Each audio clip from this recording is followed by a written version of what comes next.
Hi, this is Mrs.Bright. Today I'm reading part of my book. Chapters 1 through 4 have already been read previous to this, so you can find the video in my playlist for When All Else Fails, which is the name of my book. And today we're continuing with chapters 5 through 8. So thank you for listening. Thank you for finding something that resonates with you in my book. That really comes from my heart. So, the book, When All Else Fails, Reasons Why I Stay in the Classroom and How You Can Find Your Why, written by me, Mrs.Bright, and we are starting with Chapter 5, The Mountains Ahead. Here we go. It was exactly 8:30 a.m. I was in my classroom during my planning period. Students were just beginning their first period class. It was still dark outside and snow blanketed the ground. Suddenly, the room began to shake. I froze in the middle of the room. This Texas-born teacher could not guess what was happening. Ceiling tiles started to fall to the ground as well as books. My first thought was to stand in the doorway. The hallways went dark and dust filled the air. We shook for a solid 60 seconds and then silence. I hurried to the hallway to see Mr. Parson, who directed me to help with the evacuation of students. I ran to the stairs, and the dust in the air filled my lungs, just as I imagined smoke might do. I could barely see. I went to the second floor of the building, and room by room I told teachers to evacuate their students. As we left, the floor began to shake around us as aftershocks began. I will never forget, after the dust settled and most students had been picked up by their parents, going room by room to check to make sure all students were accounted for. This was my first experience of a natural disaster, an earthquake. Little did I know the COVID-19 pandemic would follow the very next school year. The major public education issue we find ourselves in today is how to educate students when natural disasters and pandemics hit an area. After the 7.1 earthquake in Alaska, we were unable to return to school for almost 3 weeks due to damage to our school building. I have been a virtual teacher since March of last year when quarantine began. I've been in awe of my profession, especially in the state of Texas, as I've seen each teacher rise to the occasion and prepare themselves to educate the students in a way we have never tried before. I was able to share with K through 12 Dive, an online educational resource, how our district built online learning, buy-in, and engagement. I was excited to share the resources our district gave to help teachers prepare for this new learning platform through professional developments and other opportunities. While many teachers have found these setbacks and challenges overwhelming, some teachers have found these challenges to be invigorating and rewarding. We have had to think outside the box. We have had to find new ways to engage students. We have had to do things differently. This has been really rewarding for me and definitely rewarding to students as teachers have developed more strategies to add to their repertoire. I began to make instructional videos during the summer to be prepared for the unpredictable new school year. I have now made over 60 instructional videos that are posted on my very own YouTube page or YouTube channel. My most popular video has over 100,000 views, with viewers spanning the map from the United States to the Philippines. I also shared my expertise in engagement and technology with several videos designed for teachers to learn from and grab ideas. I was named the virtual PLC team lead and held professional developments during the school year at our intermediate campus. It has been an incredible journey to provide my virtual students instruction, who probably had similar feelings as this Texas teacher did, frozen in the middle of her Alaskan classroom as the ground shook. I have watched my students gain their footing and find success this school year. Each year, teachers gain new students. They have to engage differently. They have to find new strategies to reach the new individuals in their classrooms every year. And now, as teachers have risen to the challenge of earthquakes, hurricanes, tornadoes, winter storms, and pandemics, we again have done what we do best: adapt and change. Challenging times help us to grow and adapt in ways that a normal school year just does not. I embrace opposition and the opportunity for growth it brings. Bring it. What opportunities for growth have you found in your teaching career? How do you continually prepare yourself for the unexpected? Have you ever experienced an earthquake? Alaska definitely needs teachers. Chapter 6, Free Fall. On October the 4th, 1957, Sputnik crossed the night sky. It was the height of the Cold War, a true wake-up call for the American people. Are we at a similar crossroads in history? Will America remain the innovators of the world?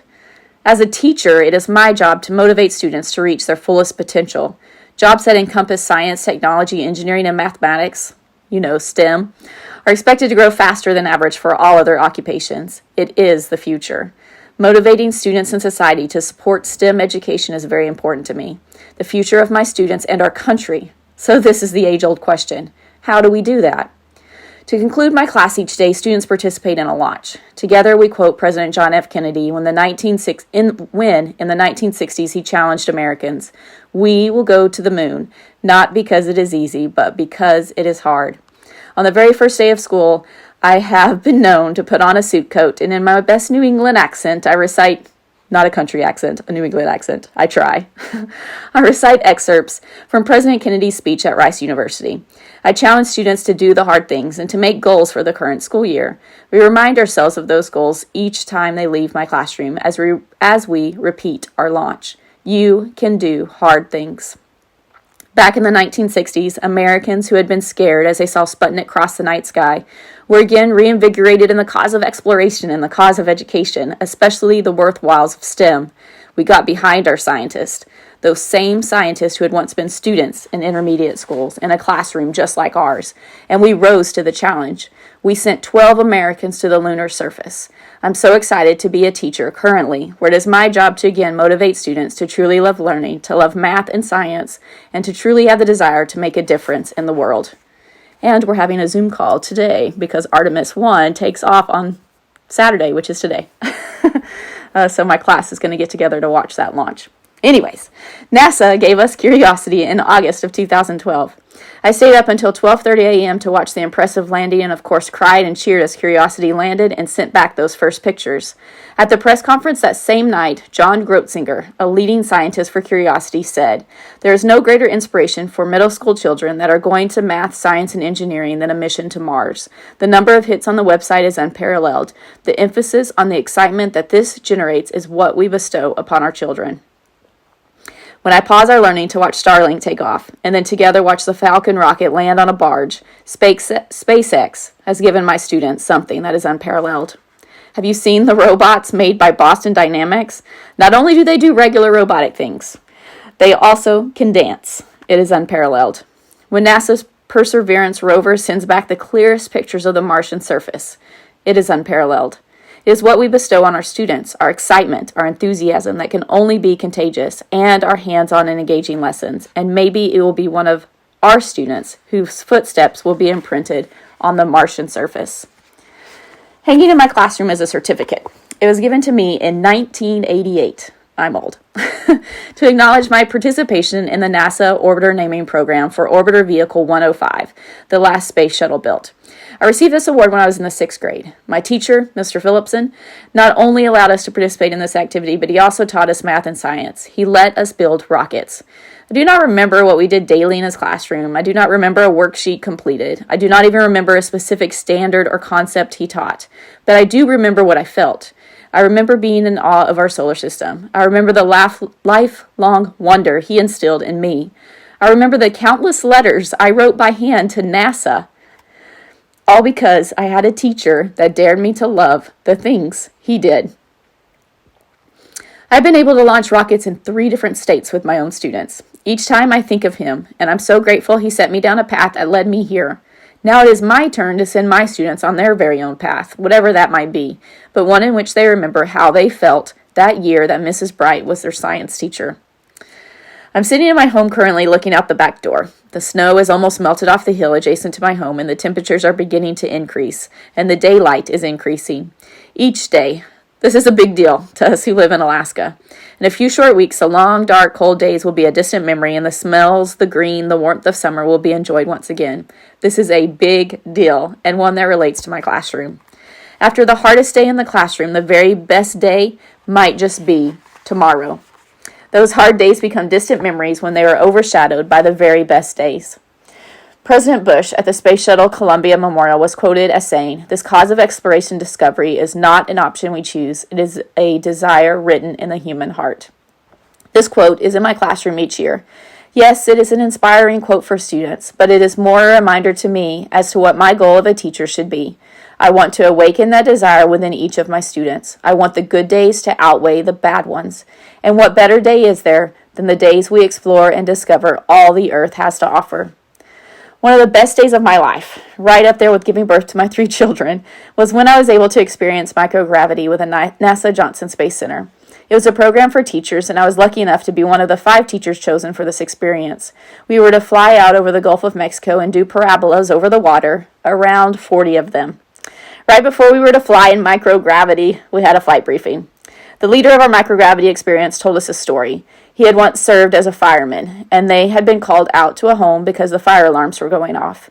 They began their search immediately to find the cause. He and his fellow firefighters conducted an extensive investigation, going to every nook and cranny of the home. After that extensive search, they did not find the reason.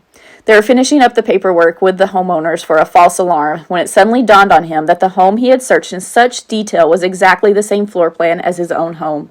He had been so caught up in the details that he had overlooked the big picture. He warned us not to let this happen, as we were able to experience microgravity. He challenged us to stop for at least 30 seconds and take it in. I took him up on that challenge. While we were floating in a microgravity environment, I stopped. I took it in. I saw the smiles on the faces of the people beside me, the nervous giggles and the intense faces of those conducting research. I saw chocolate candies flying by as some were trying to catch them in their mouths. I saw my fellow teacher in the same state of awe. How in the world were we getting to experience this? I took it in. What if we do that in our classrooms? Each day, stop and take it in. We didn't choose to be teachers because we knew it would be easy. We knew we would be frustrated. I think we all know that. By things out of our control. We knew some of our lessons would be duds. We knew not every day would be perfect. But even with all of that, I challenge yourself to give you 30 seconds each day in your classroom to truly take it in. What will you see? What flame will be reignited as you remember the purpose as to why you are there, and why each of your students sit in your classroom? I challenge you. Now I know the true burning question is, did I vomit or not? Well, when I was first chosen, that was my first question. Will I get sick? Our instructor said 1 out of 3 will become violently ill. That was not reassuring. 1 just normal sick, and 1 will be okay. He said that if we took a shot, those odds would decrease to 1 in 10. Thankfully, I was not that 1 in 10, and my adrenaline stayed with me throughout the whole flight, thus no sickness. This year, one of my students gave me tulips at the end of the school year. They were just small buds, but as they set in the water over the next few days, they grew. They grew longer, and the buds began to expand. When we realize the why, what we expect of ourselves, what we expect of our occupation, and remember our overarching goal to ignite the desire to learn within each of our students, we smell those tulips, the very best smell, the smell of spring in Alaska, and oh, how we grow. Give yourself the 30 seconds. You'll remember your why. Who is your Mr. Phillipson? What amazing things have you been able to do and see through professional developments? What have you given yourself 30 seconds to just take in the enormous and wonderful assignment we have as teachers each day? And on a side note, I did reach out to Mr. Phillipson. I finally found him on Facebook, I think. And this is what I said on Facebook Messenger. I'm pretty sure you were my 6th grade math and science teacher during middle school. If so, I just wanted to tell you how much you inspired me to love all things science. The year you taught me, you allowed us to stay after school to work on the NASA's Name the Space Shuttle project. We chose the name Adventure. We didn't win. Endeavor was the name chosen. The project always stuck with me, and I actually got to see Endeavor in California a couple of years ago. We built rockets my 6th grade year as well. What kid can forget that? Sharing your love of learning with me allowed me to pursue teaching as well. It really came full circle when I was able to launch rockets with my very own students. I've also taken advantage of everything NASA has for teachers and was chosen to experience microgravity and the vomit comet. If this is you, my teacher, I just want to say how grateful I am you put me on this path, and now I get to do the same for my middle school kids. Thank you. And I did send a picture of my middle school yearbook with his autograph and a picture of my 6th graders and myself from the current school year. And he left me on red. Chapter 7. Thank you for being my teacher. Each day after school, I would walk my kindergartners to their buses. We would start at one end of the bus line and make our way down to the last one, dropping off our classmates at each bus.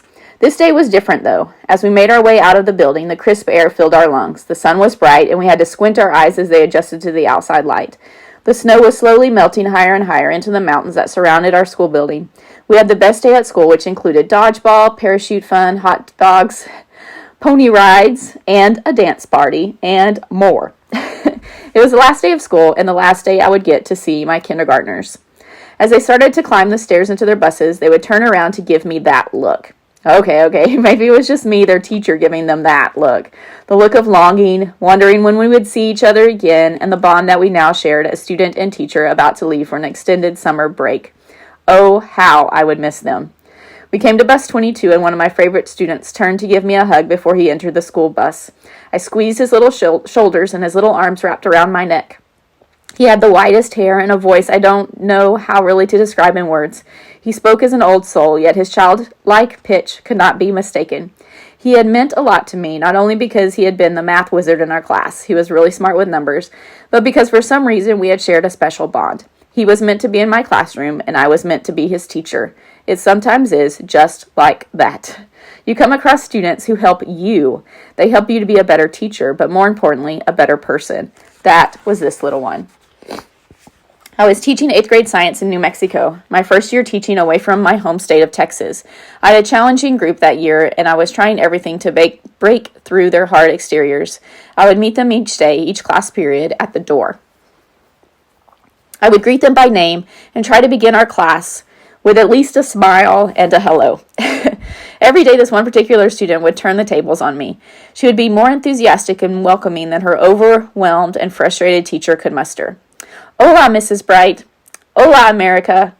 How did a 14-year-old girl know what her teacher needed? Her smile, her genuine care for me was felt, and it was just what I needed to go into the classroom each day with renewed purpose and strength. Thank you, America. Right after the school year ended, we went back to Texas to visit. I was driving down a long stretch of never-ending road through West Texas. The land is flat with little to no vegetation, and it seems to go on forever. Without any visual cues, you are making any progress. I was debating in my mind if we had made the right decision to move to New Mexico. My first year there was hard. I didn't feel confident that I had been the teacher my students needed, and student behavior at my school had been challenging with little to no support from administration. I did not know if I had made the impact on my students as previous years. I was just feeling down, unsure, and lacking the confidence I usually possessed after a school year. It's kind of like childbirth at the end of the school year. You remember all the good times and the bad times fade into distant memories, but this year was different, and I couldn't shake the feeling that I had failed. And then it happened. I got a text. It was from one of my more difficult students, one I felt unable to crack. He had so much potential, but he had also had many struggles in his home life. He was a great photographer, and we shared the hobby in common. I really wanted him to see how smart he was and talented and to gain the confidence to succeed, but it had seemed his peers were winning out. Right at that moment, right then, sorry. I told you it was from my heart, okay? Right then, when I was wallowing in my own failures, I got a text from him. It wasn't anything earth-shattering, just a question about school and what I thought he should do. But it meant everything. Through our conversation, he told me many people were telling him that he was not going to succeed, that he would be nothing. He continued to write that he remembered my words, knew I really cared, and knew that my opinion was what mattered. I knew right then and there New Mexico is where we needed to be. Okay, sorry. Do people do this on audiobooks? As you can see, I'm not professional. Okay. An ostrich egg. Here's the story. I know us teachers can get a wide variety of gifts throughout the school year. My favorites include a decorated plastic champagne glass. Yes, I did get that. A coffee mug with a taped picture of a student, and a decorated toilet paper roll, which definitely made it to the top of my list. And once I did get a ring box with a pet crochet turtle inside. Yes, that was pretty epic, but the ostrich egg is a teacher gift I will never forget. I was teaching third grade at the time, and 8 English language learners, little to no English proficiency at all, were entering my classroom in October of the school year. I was scared. I could not speak Spanish. Would I be able to rise to the challenge? How would I communicate with these kiddos? How could I be an effective teacher? Lots of questions and emotions were flooding my thoughts, as well as my colleagues, as they were experiencing the same situation within their rooms. A bilingual class was being dissolved, and we were absorbing those students through our third grade classes. I was having a hard time with one particular student. I couldn't make a connection as I had done with the other students, and I searched for the solution to best help him, how to reach him. His brother's teacher came to the rescue. Mr. Seagrave, our family friend, actually, showed me how his brother had brought him a peacock pin the brother had crafted perfectly. I was able to learn a little more about the family through his brother's teachers, and then I brought that information into my classroom. We talked about a farm and what animals could be on a farm. It was the first time that my student understood me, could teach me, and could share about his life. His eyes lit up with excitement, more than I'd ever seen previous, and the language barrier started to melt away. Well, I didn't get a cool pin from the student, but I did get an egg that he had ever so carefully blown out the insides and washed. It goes between my home and my classroom because I can't decide where it is safer. Your classroom can be a dangerous place sometimes, especially for an egg.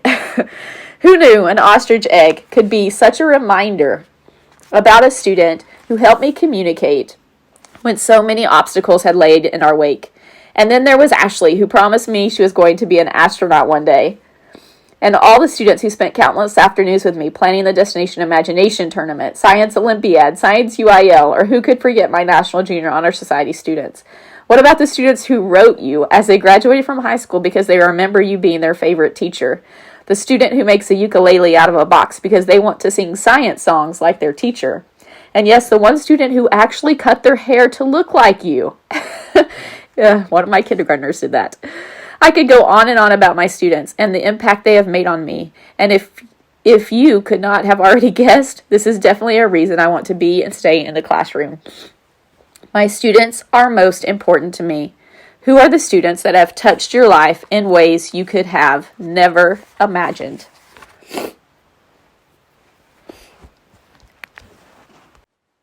Chapter 8, TGI Fridays.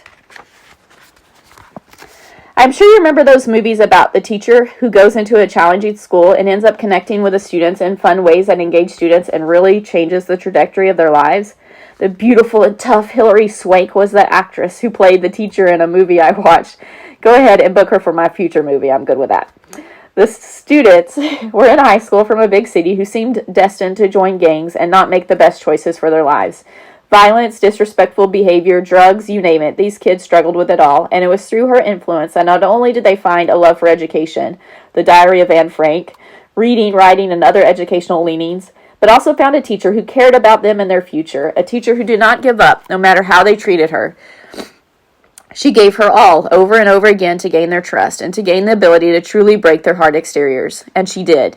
She was amazing, and many of her strategies can be used in our classes. But at the end of the movie, you learn she was only taught for 2 years. She only taught that group of students, moving from one grade level to the next with them. She was a sham. Okay.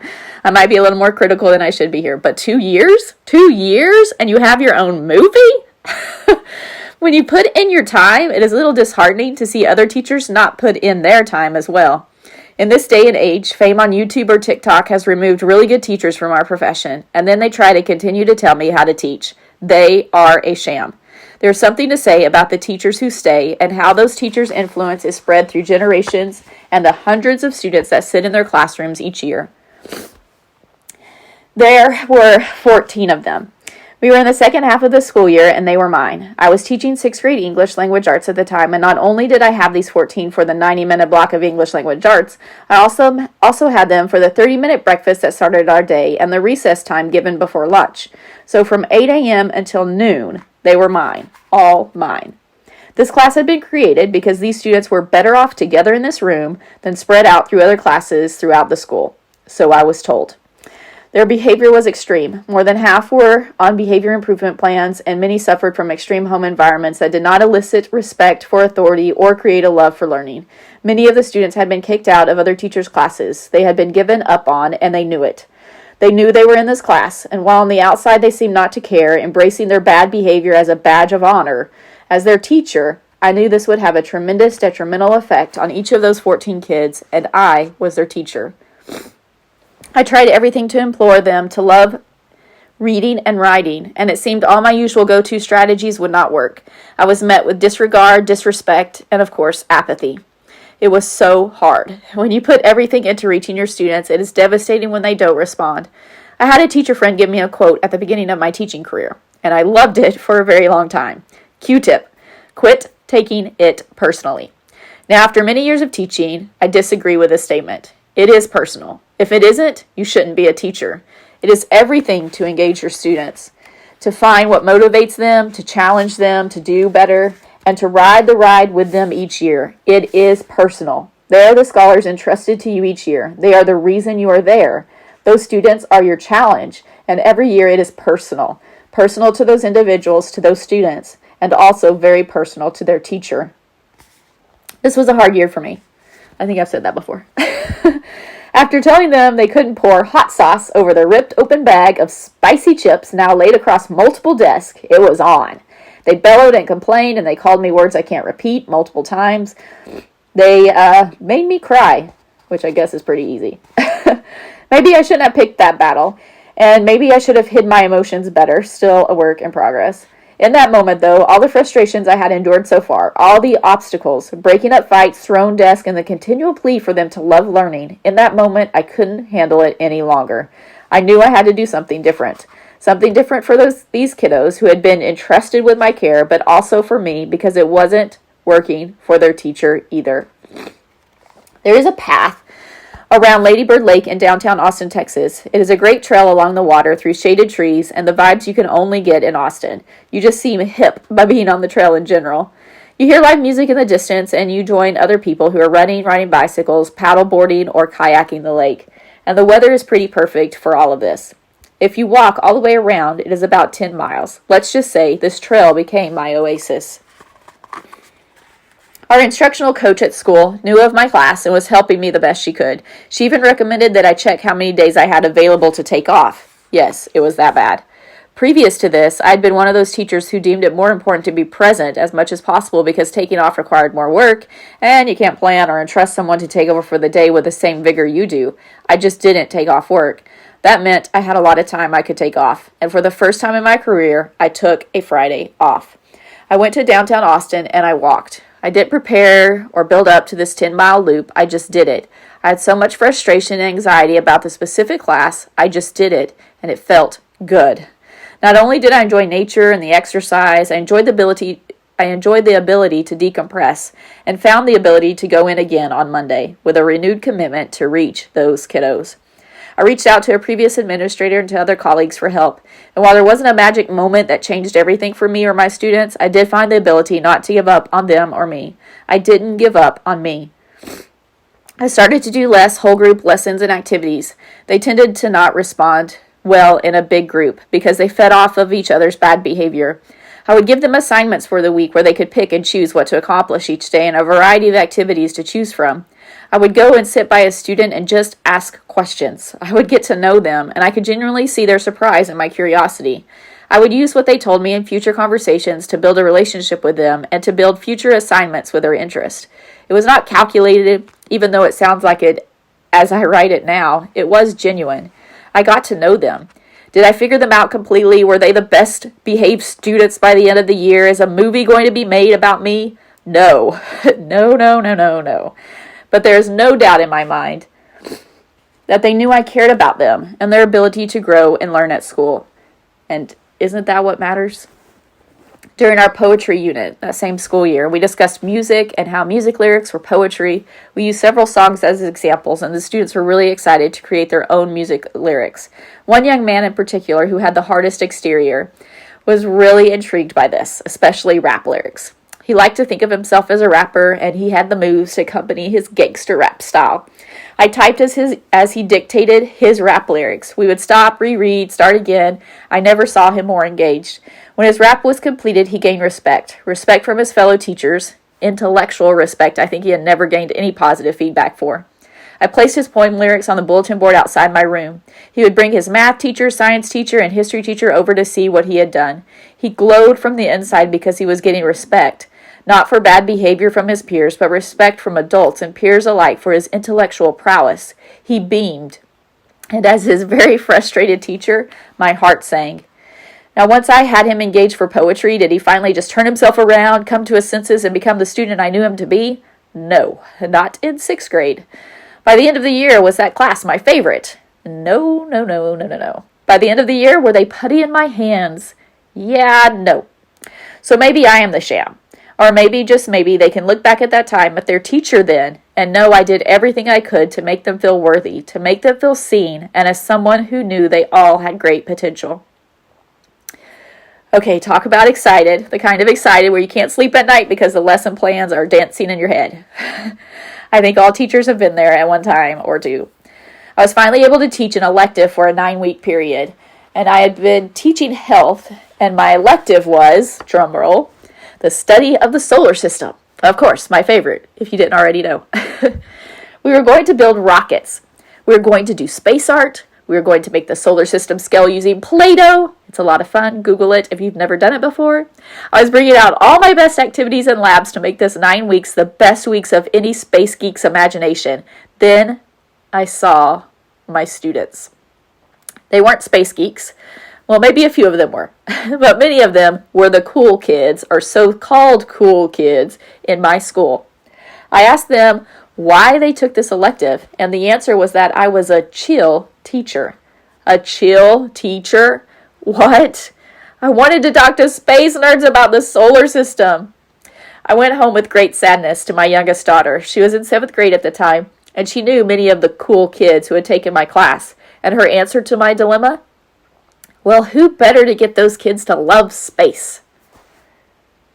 Yeah, who better? I can do that. Even in your darkest moments as a teacher, when you feel you have given all to your students, you have more. You were meant to be their teacher, and maybe it was just a random set of events that led them to your class, or the thought that you were more chilled than other teachers.